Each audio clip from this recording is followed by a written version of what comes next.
Hello दोस्तों, कैसे आप सभी लोग। उम्मीद करता हूँ कि बहुत अच्छे होंगे और अपनी पढ़ाई कर रहे होंगे। दोस्तों, जैसा कि आपको पता है कि आजकल एसएससी सीजीएल जो है उसके प्री के एग्ज़ाम्स चल रहे हैं और आज 17 सितंबर की पहली शिफ्ट में आज मेरा एग्ज़ाम था।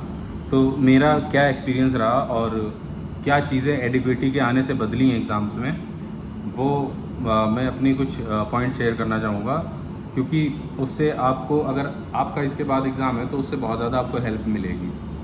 क्योंकि इससे पहले जो एग्ज़ाम था वो टीसीएस कराया करता था और टीसीएस के क्वेश्चन पूछने का तरीका डिफरेंट था, जो कि अब एडिक्विटी के पूछने का क्वेश्चन का तरीका पहले से बहुत ज़्यादा अलग है। सबसे पहले मैं अपना जो एक्सपीरियंस है आज का 17 सितंबर की पहली शिफ्ट का वो शेयर कर दूं। मेरा एग्ज़ाम यहीं पंजाब जालंधर में था और जो जैसे नॉर्मली होता है, हमारी एंट्री होती है और एंट्री के बाद सारी चीज़ें चेक होती हैं। तो एग्ज़ाम में जो आपको डॉक्यूमेंट ले जाना है वो आपको आधार कार्ड ओरिजिनल, एक फ़ोटो और एडमिट कार्ड लिए जाना है एक। ये सारी चीज़ें आपको एग्ज़ाम्स में ले जाना है। तो एग्ज़ाम जो था वो सबसे पहले एक नए पैटर्न की तरह इंग्लिश, जैसे कि 25 सवाल पहले आते थे, 25-25 चारों चीज़ों के, इंग्लिश, मैथ, रीजनिंग और जीएस। तो 25 अभी भी आ रहे हैं। पैटर्न चेंज हुआ है मेनली इंग्लिश और जीएस का। इंग्लिश और जीएस बहुत ज़्यादा लेंदी हो गई है।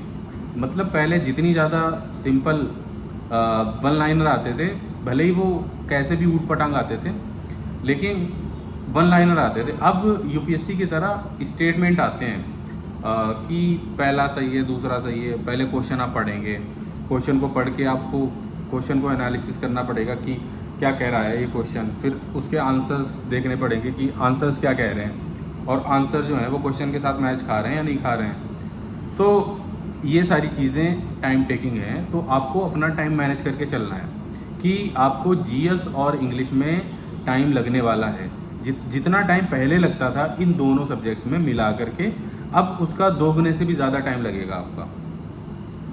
इंग्लिश में भी ऐसा ही है। इंग्लिश में पैराग्राफ बहुत लंबे लंबे हैं और पैराजम्बल्स भी बहुत ज़्यादा मतलब वैसे कॉम्प्लिकेटेड कह सकते हैं, क्योंकि लंबे ज़्यादा हैं, कॉम्प्लिकेशन उनमें ज़्यादा हैं। और मैंने आज देखा था कि और भी वोकैब वगैरह भी कुछ नहीं थी। तो ये सारी चीज़ें आप थोड़ा सा इस पे गौर करिए।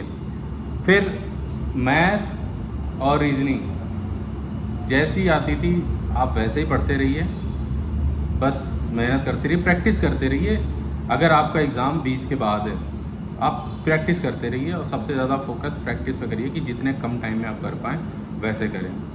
बस ओवरऑल मेरा यही आज का एक्सपीरियंस था।